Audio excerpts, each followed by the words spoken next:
datos de usuario en Facebook, con el fin, pues, como de influir en distintas campañas políticas, ¿cierto? Expreso ahí como dos frases que me parecieron muy importantes, que decía, cuando algo es gratis, el producto son vos. Aquí pues también coloco como lo que se hacía, que se utilizó información sobre lo que la gente le gusta, con quién interactúa, qué publica, para adaptar los anuncios comerciales en sus redes sociales.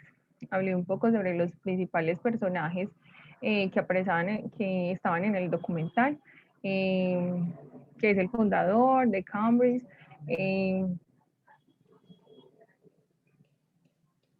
bueno, quienes también hicieron parte de los acontecimientos, el profesor norteamericano, que comenzó pues como la demanda desde ahí, pues como que comienza toda la historia en el documental, la periodista, que también pues impartió y fue muy importante como en toda la información que se daba en el documental.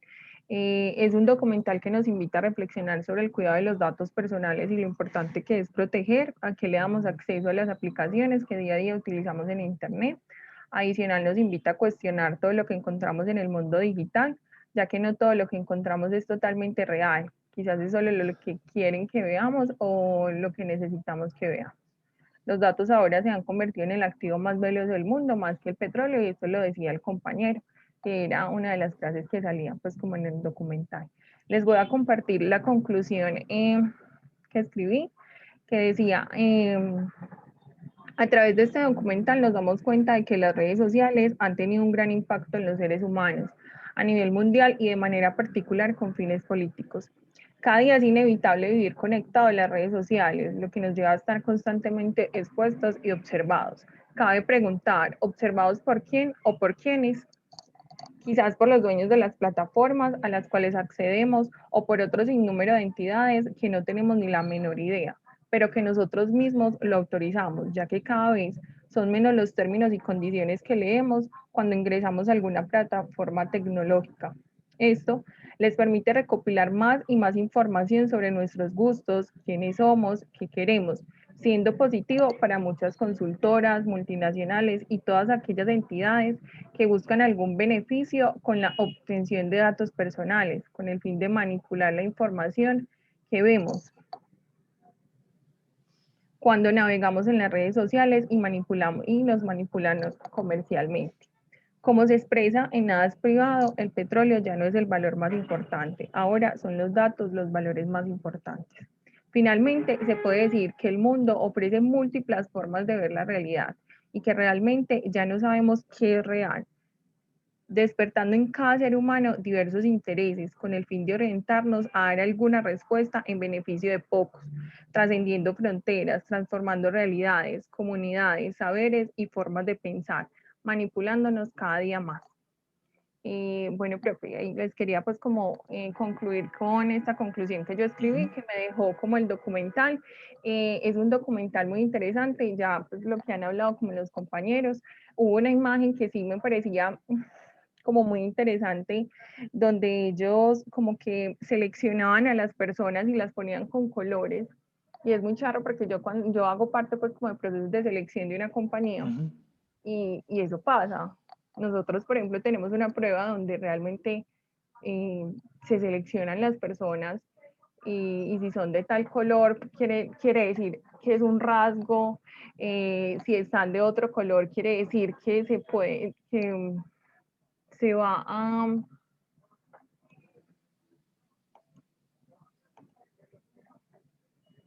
Sí, Juana. Hola, ¿me escuchan? Hola. Sí, ahora Sí, sí. listo. Bueno, les estaba antes diciendo que si eran de otro color, es una prueba que nosotros y aplicamos a muchos candidatos y lo que hace es eso, seleccionar y eso nos ayuda a nosotros a interpretar cómo se va a mover esa persona o qué va a hacer esa persona. Entonces realmente eso pasa. Ok, Juana, muy bien. Muchísimas gracias por compartirnos tus ideas. ¿Quién más quiere Gracias, profe. continuar? ¿Quién me falta? Yo Ya. ya les comparto Ok, pantalla. Karina. Ya aquí.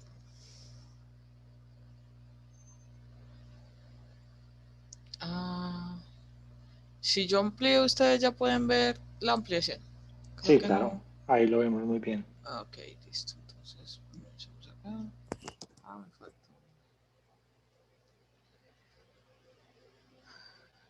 ¿Qué es esto que? Nosotros estamos viendo muy bien ya tu pantalla. Listo. No, es que iba a compartir el video, pero ya que ya me quedo por acá. Listo, entonces, con respecto al documental Nada es privado, quiero resaltar pues dos tesis que se manejan en el documento, y una es el uso arbitrario de los datos a nivel corporativo.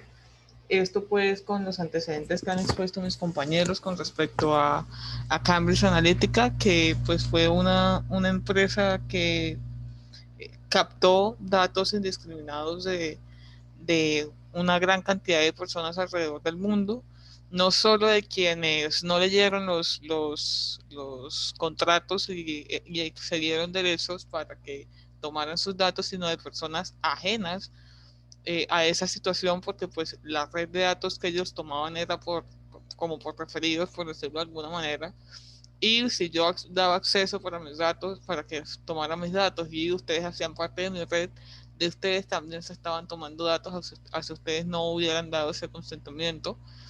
Y a partir de esa información, de toda esa interacción en las plataformas web, lo que la página realmente hacía, y el plus de la página, la empresa realmente hacía, el plus de ellos era que generaban un perfilamiento social a través de estudios de personalidad, basados pues en las respuestas en la interacción, y por medio de ella pues se desarrollaba todo un esquema noticioso y de publicidad con el que se podía manipular a las personas. Y esta manipulación del comportamiento pues en este caso tiene que ver específicamente con decisiones políticas, y en este sentido quiero reafirmar la idea de que por mucho que la interacción virtual, la interacción online, creamos que es una interacción que solo está allá, que pudiera parecer inofensiva, realmente es un escenario en el cual nosotros estamos proveyendo información que puede ser usada como una herramienta de poder, incluso a nivel político. De allí que pues también se modifique nuestra cultura, se modifiquen todas nuestras interacciones sociales. Y los ejemplos, pues como ya lo he mencionado, son la campaña presidencial de Trump en el 2016, el Leave You, que es la campaña pro-Brexit, que fue cuando pues los británicos decidieron salir de la Unión Europea, y posterior a eso empezaron a salir noticias donde la gente realmente no sabía por qué había votado sobre el Brexit. Se dieron cuenta de que había una gran cantidad de noticias falsas, y lo que ellos creían que era por lo que habían votado era una completa falsa. Y la segunda idea que quiero exponer sobre el documental es sobre una campaña que se ha empezado a desarrollar a favor de los derechos sobre los datos.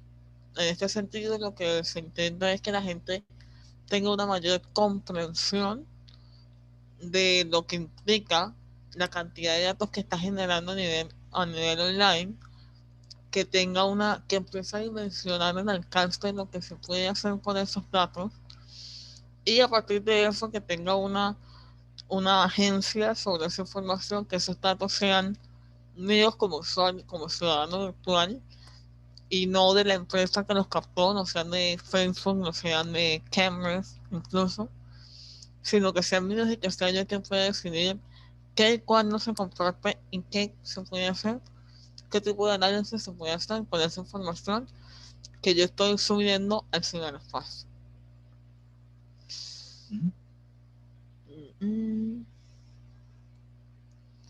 Y a modo de conclusión, pues es básicamente lo mismo. exponer que Nada es privado es un documental que pone de manifiesto que los datos son hoy en día un activo relevante para la humanidad, el cual requiere un uso responsable y ético por parte de los ciudadanos digitales y de las organizaciones que administran las plataformas de servicio, en los cuales se depositan dichos data points, que es un término que se establece en el documento para hablar de toda la información que se codifica.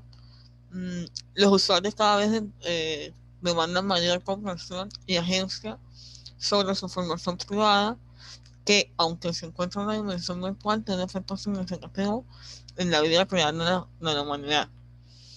Esta será positiva o negativa según los fines de quienes realizan constantemente el análisis de datos. No se olvide que los datos son una herramienta de poder en la medida en la que se predice y modifica el comportamiento a partir de los estímulos que se van exponiendo. Esto tiene mucha relación con el tema de que no en vano se crean perfiles de las personas que pueden, que aunque el documental hablen de personas susceptibles, hay que tener en cuenta que todas las personas somos manipulables. En mayor o menor grado, todos somos manipulables y el comportamiento de las personas se puede modificar en esa medida. Por mucho que el organismo o las personas se resistan a ese cambio, el cambio sí se va a dar. Ok, sí. Y ya. Y ya, todo abajo sería el ejemplo, mencionar nuevamente cómo se desarrolla el ejemplo de que se expuso en el documental. Muchas gracias. A ti, Karina, muchísimas gracias. Muy bien por la presentación. Gracias por compartirla. Me falta alguien, me falta creo que Ariela.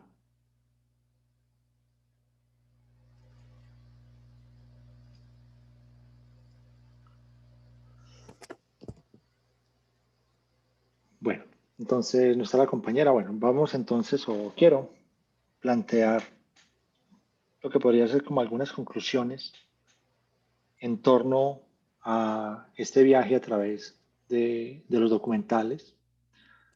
Voy a proyectar mi tablero.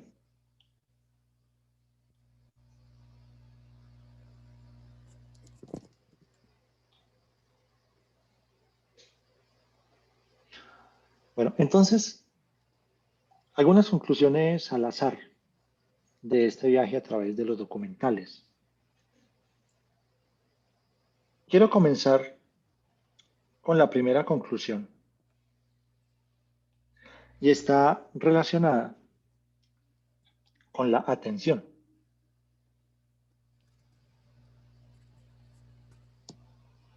¿Por qué quiero hablar de la atención?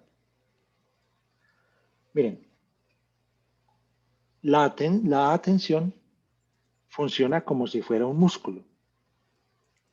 Si lo utilizas poco, se atrofia. Pero digamos que la atención se puede trabajar, se puede desarrollar, se puede ejercitar. La atención es lo que moldea la realidad de las personas. ¿Alguna vez se ha puesto a pensar en eso? La atención es lo que moldea la realidad de las personas. Piensa, por ejemplo, en lo mucho que, por ejemplo, tu visión del mundo es moldeada por las cosas a las que les has prestado atención. Tu visión del mundo se moldea por las cosas a las que le pones atención. Aún más, si usted se fija, los hitos que consideras más importantes en tu vida han sido marcados y establecidos por aquello a lo que le has dedicado atención. A tu carrera, tu trabajo, tu postura. Entonces, fíjense para nosotros lo importante que es la atención. Cada cosa en la que yo decido enfocarme se convierte en un filtro para construir algo. Entonces, la primera cuestión es que el universo digital, no todo el universo digital, pero sobre todo, por ejemplo, el fenómeno de las redes sociales o los distintos algoritmos que están buscando establecer o perfilarte para X cosa, de alguna manera lo que buscan es secuestrar esa atención. Y lo que se monetariza es la atención. Entonces, aquí viene un primer elemento. No permitas que te roben aquello que define tu mundo, que es que la atención. Si usted deja de centrarse, si usted pierde el foco, entonces no vas a construir el mundo, pero sí vas a perder mucho tiempo viajando a través del infinito digital. La segunda conclusión a la que quiero hacer relación en torno a la atención es que no podemos desconocer que nos encontramos en una sociedad del control.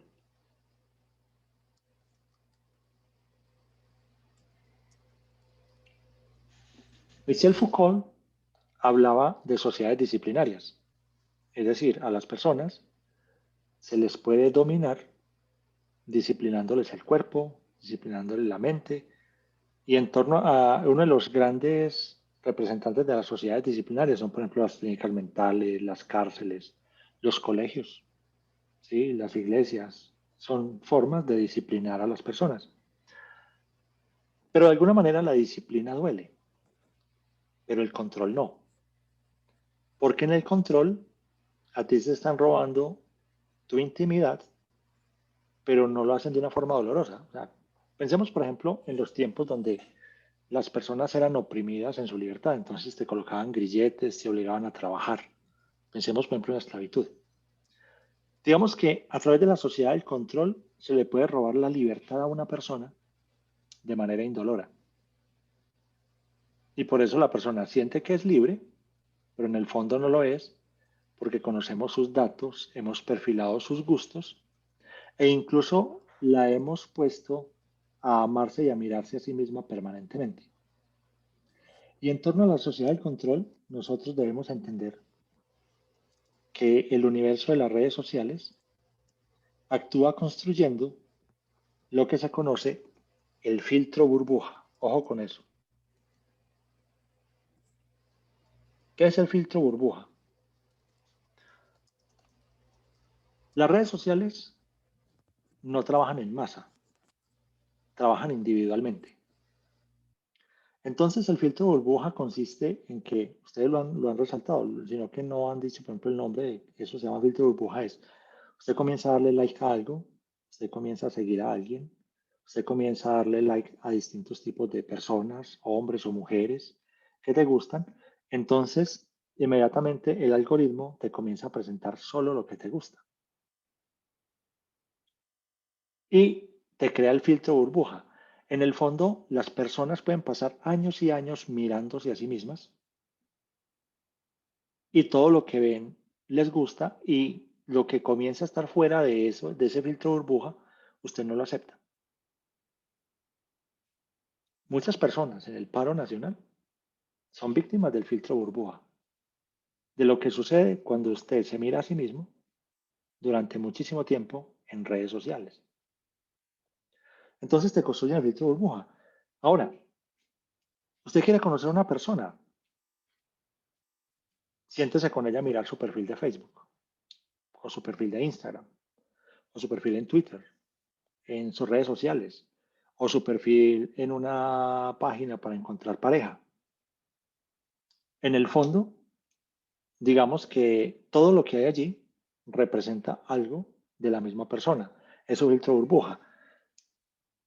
Esto no es nuevo, esto es muy viejo. Esto lo entendieron los griegos bajo el mito de Narciso. ¿Lo recuerdan? Narciso es aquel hombre que se enamoró de sí mismo porque era demasiado bello. Y comenzó, y un día se vio en el lago, se vio su rostro reflejado en el lago y se vio que era tan lindo que se quedó contemplándose allí hasta que se cayó al lago y se ahogó. Digamos que esta es la época del nuevo narcisismo. Las personas suben fotos a Facebook, a Instagram, suben información para después ir a mirarla y a mirarse ellos mismos. Entonces el filtro de burbuja, ¿qué es lo que hace? Te filtra todo aquello que está relacionado con tus gustos y tus propias experiencias. Porque no tienes que dar like. Basta que subas una imagen y esa imagen tenga colores, esa imagen tenga rostros y esa imagen te perfila a otro grupo de imágenes. Entonces, eso es parte de esto que nosotros llamamos la sociedad del control. Hay otro aspecto que quiero resaltar y es el tema de la verdad. Miren, en las redes sociales no interesa la verdad. Y quiero resaltar algo que decía Hugo. Con una mentira nos hicieron un ataque. Es que métanse en la cabeza una cosa. No importa que algo no sea cierto. La historia no tiene que ser cierta. Lo único que interesa es que sea una historia que logre persuadir. Por eso estamos en la era de la posverdad, donde se utilizan noticias falsas para intentar modificar opiniones de las personas o para incidir en distintos sectores de la población. Por eso, en este mundo de las sociedades de la indignación en las que nos encontramos, no interesa si la historia es cierta.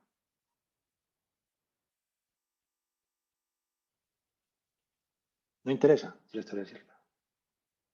¿Por qué razón? Porque en el fondo nosotros todavía nos seguimos pareciendo al hombre arcaico. Recuerdan que fue muy propio de muchísimas tribus, sobre todo de Mesoamérica, ofrecer sacrificios humanos porque los dioses querían sangre. Cuando usted estudia la historia de los aztecas o la historia de los mayas, se va a dar cuenta de la manera como ellos ofrecen sangre permanentemente a los dioses, porque a través de la sangre y la luz del sol es que se dio origen a la vida. Entonces hay que ofrecer sacrificios humanos. Eso mismo pasa hoy. Las redes sociales quieren sangre. Y como quieren sangre, entonces no interesa si la historia es cierta. Interesa lo viral que sea la historia. Y viene un hecho y es, entre más emocionales, más manipulables. Estamos en la era donde hemos de alguna manera sobrevalorado los ideales emocionales. De hecho, perdón, ya que hay psicólogos, lo podemos discutir posteriormente. El ibuprofeno y el acetaminofén de los psicólogos es la inteligencia emocional. Usted va donde el psicólogo y le dicen es que te falta inteligencia emocional. Entonces hay que trabajar inteligencia intrapersonal, hay que trabajar inteligencia interpersonal, hay que modificar. Es el acetaminofén, el ibuprofeno de los psicólogos. Pero hay un hecho, miren, las emociones sin los valores están ciegas. Porque las emociones son pulsionales. Y lo que se puede hacer es que, lo vamos a ver más adelante, en otra de nuestras clases donde hablemos las emociones en modo offline y las emociones en modo online, yo puedo programar los atractores emocionales para indignarte. Y no interesa si la historia es cierta. Eh, yo monté un curso muy bonito, se llama Hablar y Escribir con Magia, que yo enseño a escribir y le enseño a la gente a hablar en público, le enseño a argumentar. En mi formación de filósofo, pues la retórica y la argumentación es algo que he trabajado hace mucho tiempo. Entonces, eso lo dicto en cursos para abogados y todo eso. Y uno trabaja mucho lo que son las falacias. La mayor parte de las cosas que usted encuentra en Internet son falacias, pero las falacias no son ciertas, pero convencen. Es decir, nos encontramos, somos fruto de un ejercicio narrativo de personas que conocen muy bien el sistema e influyen en clases vulnerables. Bueno, otra conclusión es esta. Miren, ¿son buenas o malas las redes sociales? ¿Es bueno o malo el celular? ¿Es bueno o mala la tecnología? No. La tecnología y sus aplicaciones siempre van a ser ambivalentes. ¿Qué significa eso? Que Las tecnologías no son ni buenas ni malas en sí mismas. Las tecnologías son ambivalentes porque dependen de la cualificación moral del que las usa.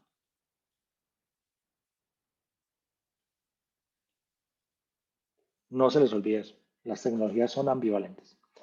Mi celular no es malo. Mi celular es ambivalente. Si mi celular fuera malo, todos los celulares serían malos. El celular mío no es malo, es ambivalente, depende de aquello para lo que yo lo use.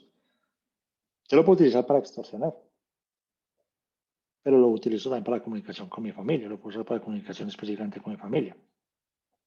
Entonces, fíjense que no es malo en sí el celular. Es la cualificación moral de la persona. Por eso se llama ética. En el fondo, lo que hay que construir es el carácter ético de las personas. ¿Sí? Otro aspecto que quiero resaltar como dentro de este aparato de conclusiones es que si un algoritmo te conoce más de lo que usted se conoce a sí mismo, entonces usted está fregado. Porque significa que el algoritmo que está diseñado para conocerte te va a decir hacia dónde tienes que ir. Te va a robar la capacidad de darte fines a ti mismo. Hay una expresión de Manuel Kant, defensor de la Ilustración, defensor de la libertad y de la autonomía, decía, miren, ¿qué es la libertad? La libertad es la capacidad que yo tengo para autodeterminarme, es decir, para darme fines. Eso es la libertad. Pero si alguien me roba esa capacidad o esa posibilidad, entonces yo perdí mi libertad. De nada me sirve salir a las calles a gritar libertad, cuando en el fondo los fines por los que yo me muevo me las dieron las redes sociales o me las dio un algoritmo que me perfiló emocional, social, personalmente y comenzó a definirme. Entonces digamos que en el futuro vamos a tener dos tipos de personas, aquellos que logran distanciarse y darse fines a sí mismos y aquellos cuyos fines van a ser trazados por un algoritmo. Es otra manera de ser esclavo.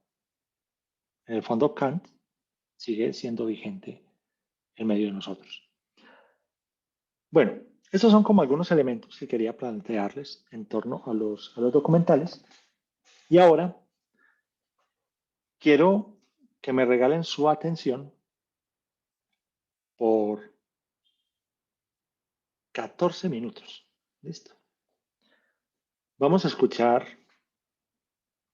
un texto muy bueno. ¿Sí?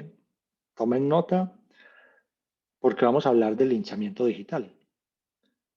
Durante estos días en Colombia hemos visto linchar digitalmente a muchas personas.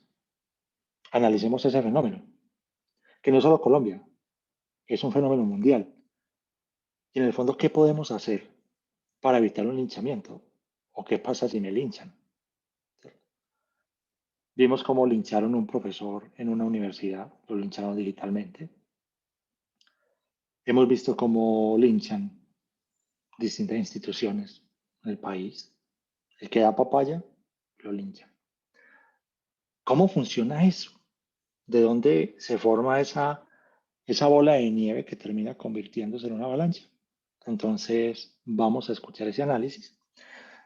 Y bueno, entonces vamos a hacer algo muy particular. Afinen sus micrófonos porque solamente van a escuchar. Listo, no van a ver nada, van a escuchar. ¿Ok? Vamos a utilizar otro sentido, además de la vista. Voy a hacer una retransmisión de mi pantalla.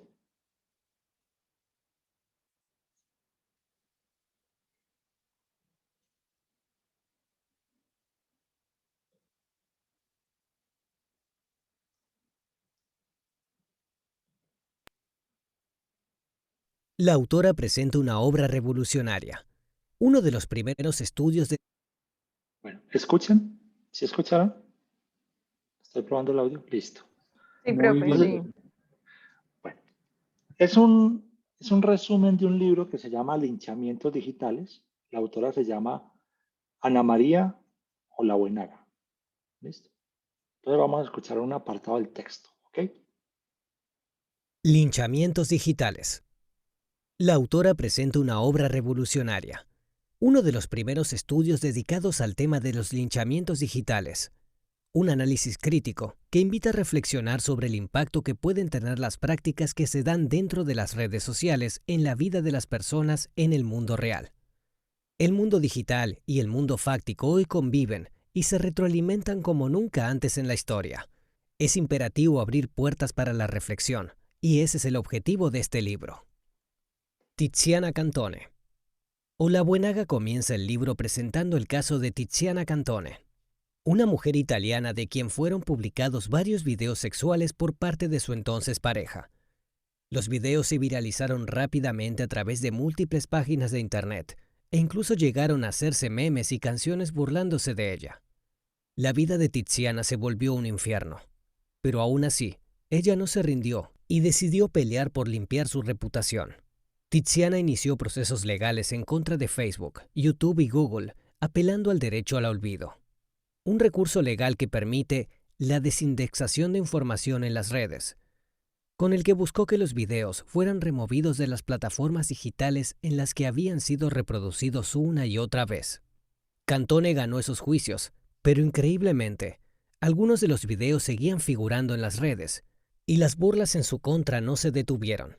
Su caso había generado tal nivel de exposición que Tiziana no pudo soportarlo. Y el 12 de septiembre de 2016, se ahorcó en el sótano de la casa de su tía. Es importante contextualizar y entender que en ese momento no había ninguna consideración previa frente a hechos de este tipo. Lo que sí existía era el asombro de algunos ante lo que muchos llamaban linchamiento digital, la ira desatada y la superioridad moral anónima como justificación para ejercer tan despiadada violencia. El de Tiziana Cantone no era el primer caso, pero se volvió memorable por elementos únicos. Su pleito legal contra las redes sociales para lograr el olvido, su efímero triunfo, su futuro perdido y la innegable corresponsabilidad que tuvieron las plataformas digitales.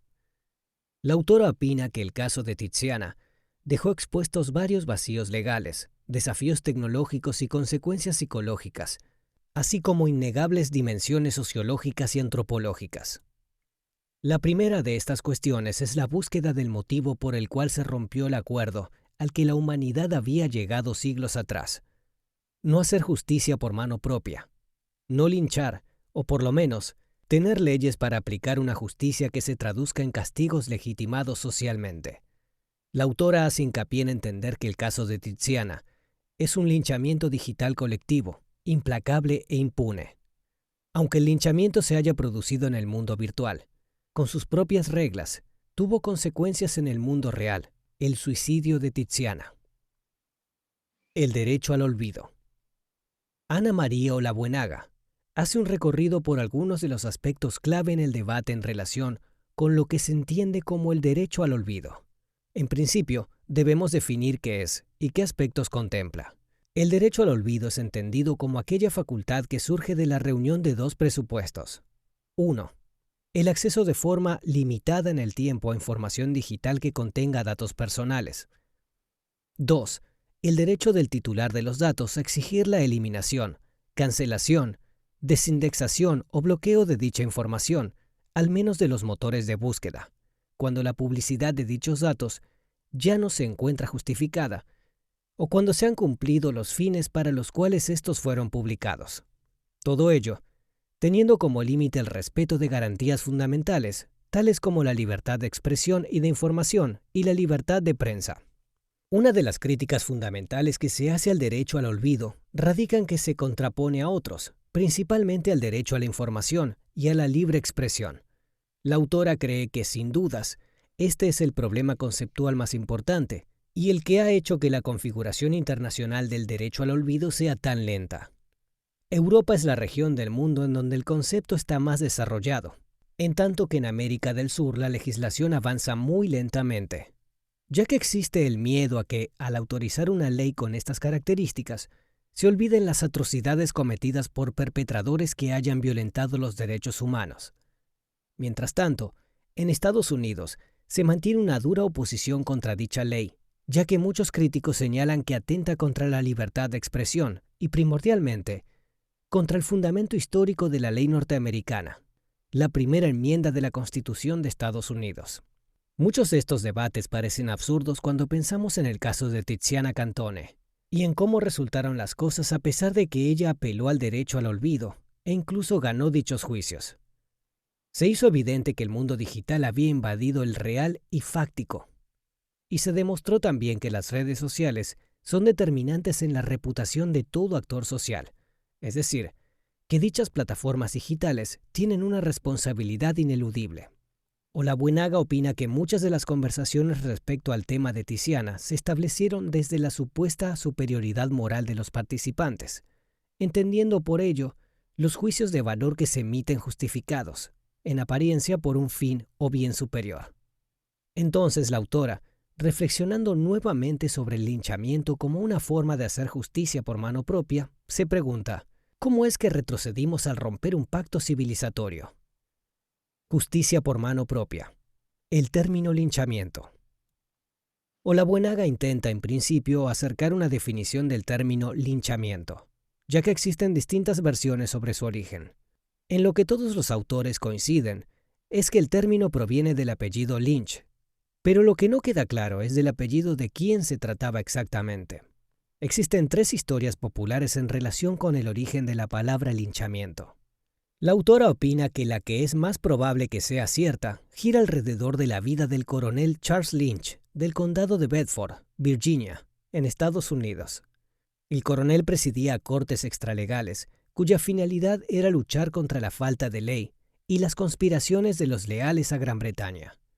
El coronel Lynch argumentaba que sus métodos eran necesarios por los tiempos de guerra que se vivían, y por lo mismo, logró que una ley lo exonerara a él y a sus asociados de cualquier perjuicio que se cometiera.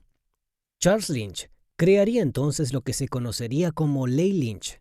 Cabe aclarar que en realidad esta nunca existió como ley, que establecía que existía un número intolerable de hombres sin ley que escapaban de la justicia y, por lo tanto, era necesario infligir a los sospechosos castigos corporales proporcionales a los delitos perpetrados. A pesar de las discrepancias históricas en los relatos, se ha llegado al acuerdo de que las acciones relatadas se parecen, y es por ello que algunos historiadores se han aventurado a establecer una definición. Manfred Berg, en su estudio Justicia Popular, una historia del linchamiento en América, define el linchamiento como un castigo extralegal cometido por un grupo de personas que se reconocen como los representantes de los deseos de una comunidad y que actúan con la expectativa de impunidad.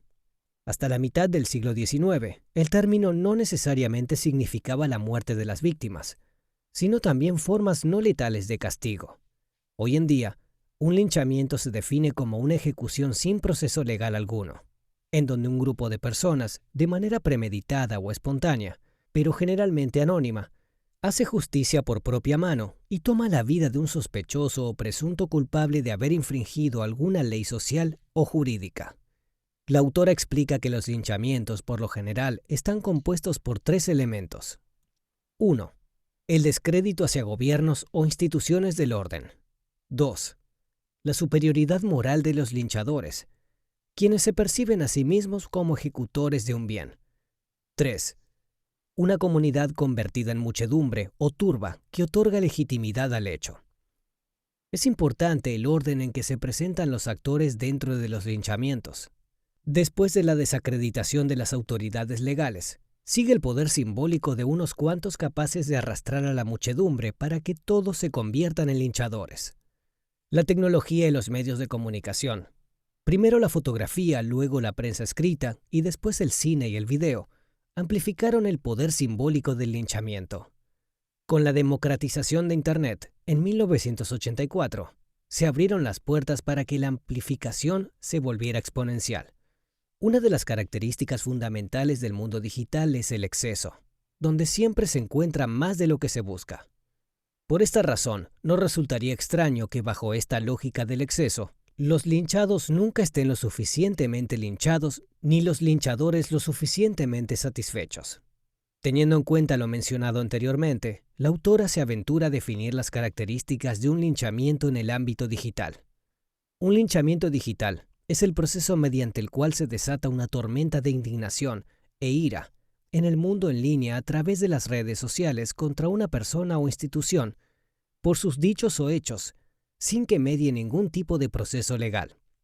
Debe entenderse que durante dicho proceso, los involucrados actúan en nombre del bien, buscando y logrando castigar al presunto agresor, que puede ir desde la pérdida de reputación, trabajo, bienes materiales o simbólicos, o incluso la vida. El presunto agresor puede ser una persona o una institución, usuario o no de redes sociales digitales, culpable o inocente. En el proceso de linchamiento digital participan usuarios de redes, influencers, instituciones, medios, muchedumbre digital actuante y muchedumbre digital silenciosa. Es un proceso que se inicia online, pero se consuma offline. Análisis del monstruo. Olabuenaga cita a la autora española Mabel Moraña para abrir el debate sobre cómo todos aquellos seres que rompen con alguna norma social son interpretados y señalados como monstruos. En su libro sobre los monstruos y sus capacidades de reflejar lo social, la investigadora Moraña profundiza en la necesidad que toda sociedad tiene de crear sus monstruos. Se trata de un proceso de autorreconocimiento como ilustración de lo anómalo, es decir, como la forma contranormativa a partir de la cual se percibe un exceso. El monstruo tiene existencia en cuanto se opone a los valores, a las normas, a las convenciones aprobadas por la comunidad, y además suele ostentar su diferencia, y a partir de ella prueba los límites de tolerancia del sistema.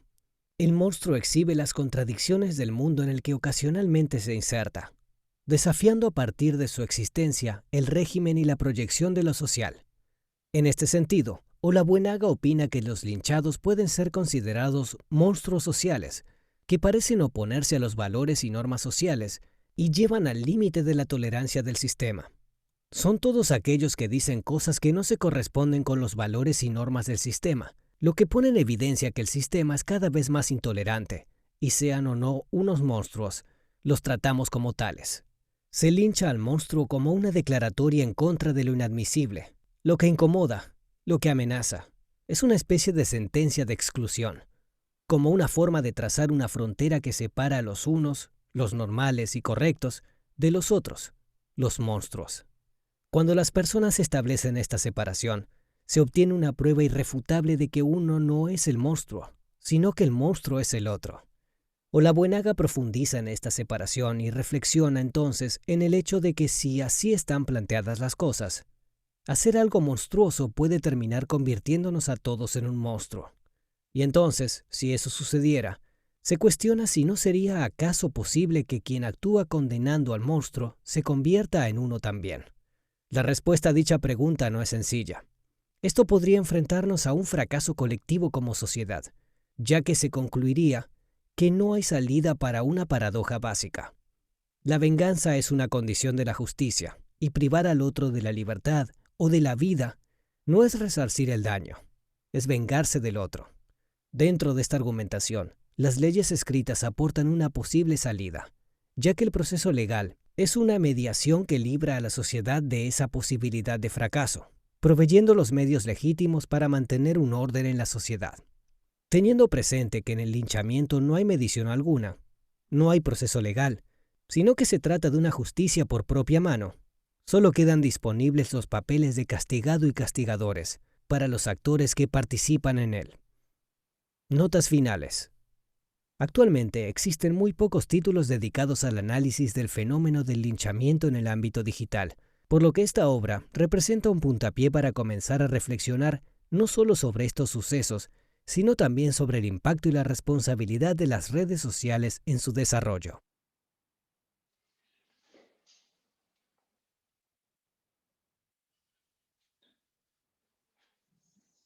Bueno, ¿qué les pareció el texto?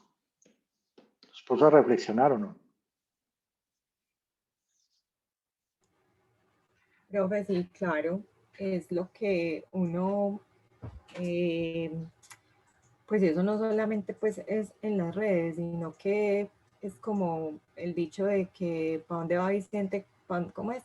¿Para dónde va la gente? ¿Para dónde va Vicente? Uno solo que empieza a hacer bulla en algo, digamos en redes sociales, entonces motiva a los demás, ¿sí? A veces sin tener un sentido o un propósito, y pueden generar muchísimo daño.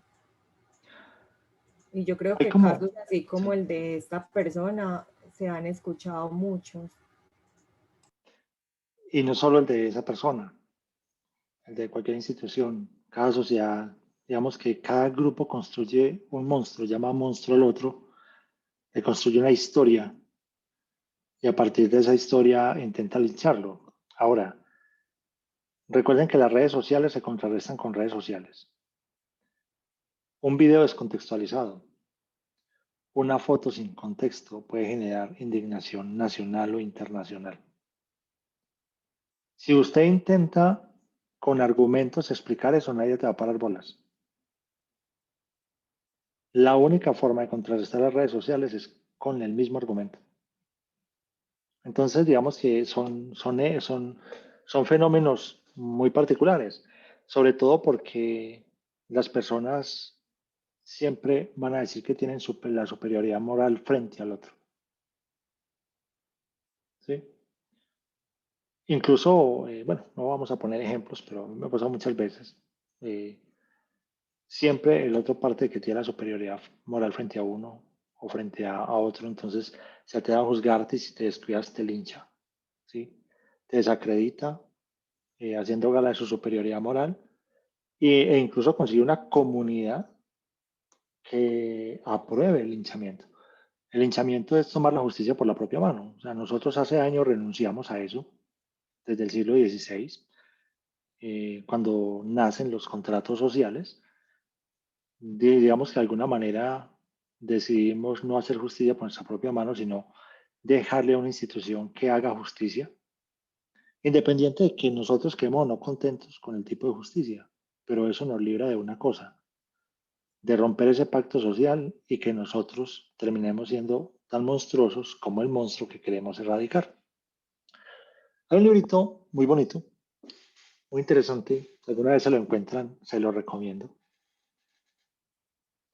Se llama Eichmann en Jerusalén. No les voy a poner a leer la Biblia, tranquilos.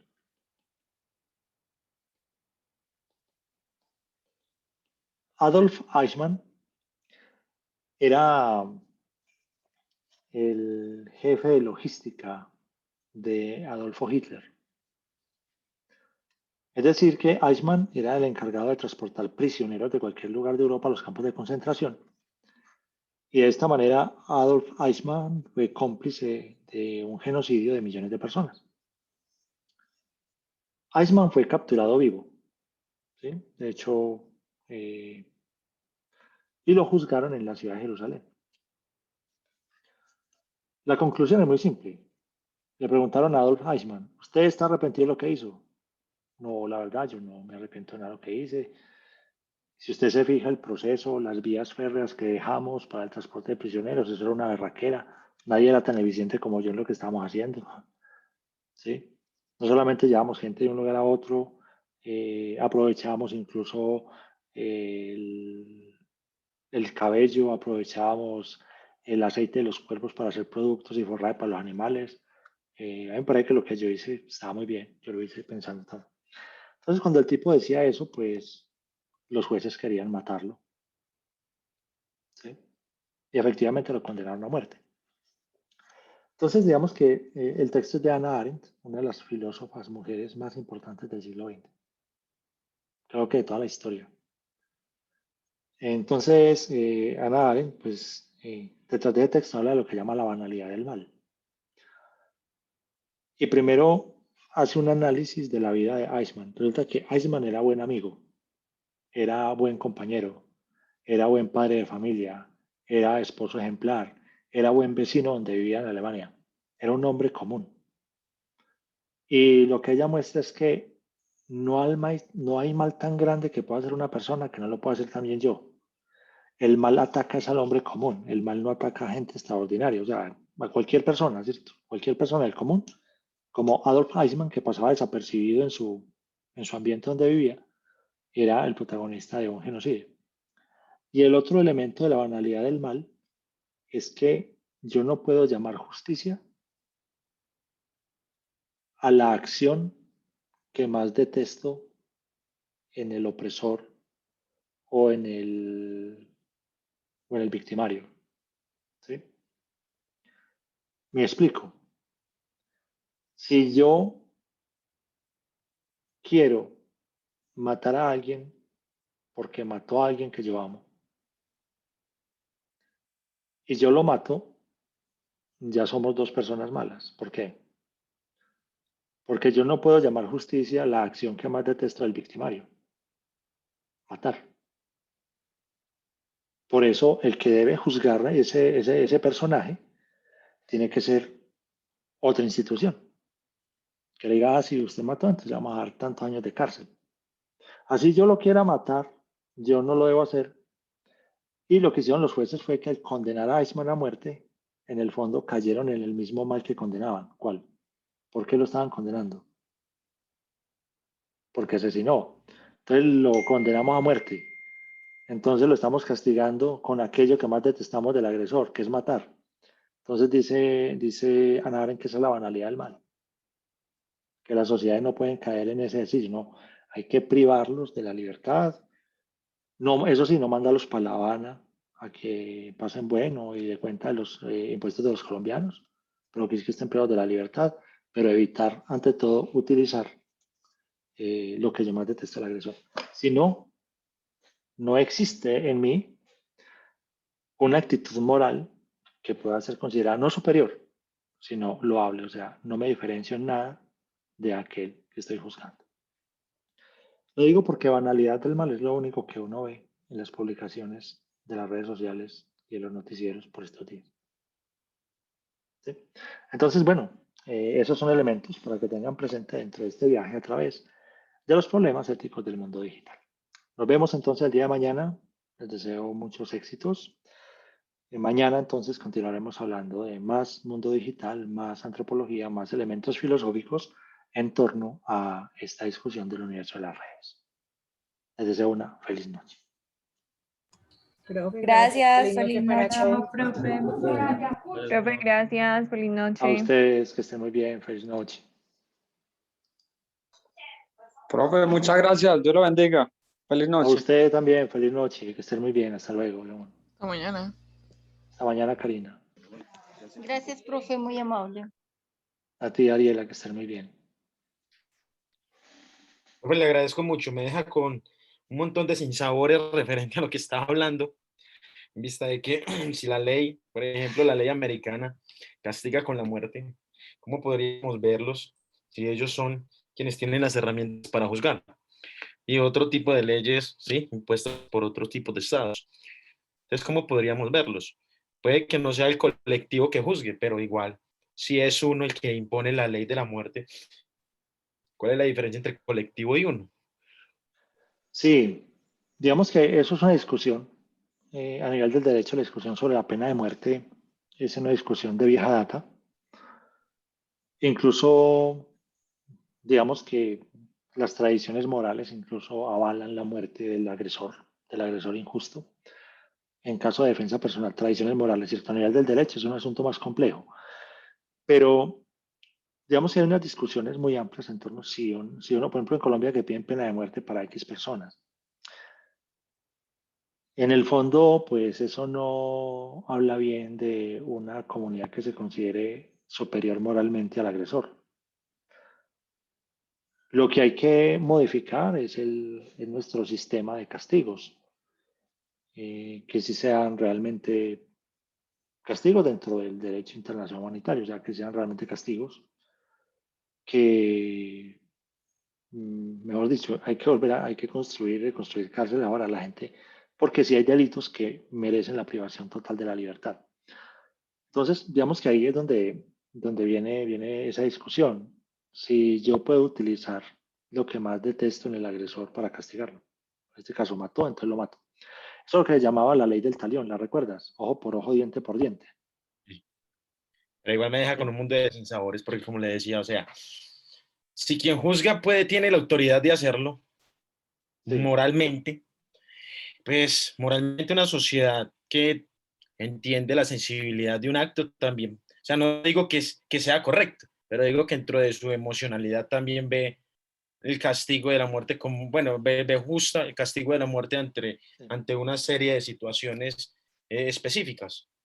Porque hay una cuestión, Cristian, que eso uno se puede preguntar. O sea, primero, hay una institución que es encargada de administrar justicia y eso libra a las personas de que tomen venganza por su propia mano. Ujú. Pero viene un hecho y es, bueno, ¿cuándo el castigado está suficientemente castigado?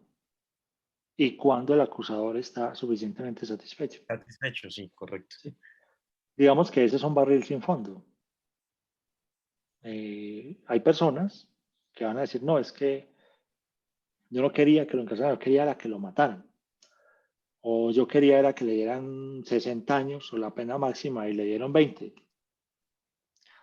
¿Qué tanto? ¿De qué manera tiene que ir castigado el otro de tal manera que yo quede satisfecho? O sea, en el fondo, dejarle a otro que haga justicia, que ese es el objetivo de la ley de derecho, o sea, el derecho, proceder según derecho. También debe darme a mí a tener cierta libertad y a decir, bueno, toda persona tiene derecho a defenderse, ¿cierto? Y si logró aminorar está en su derecho, pero digamos que uno no puede caer en el juego de pensar que tengo que castigar suficientemente al otro porque eso no tiene fondo. ¿Sí?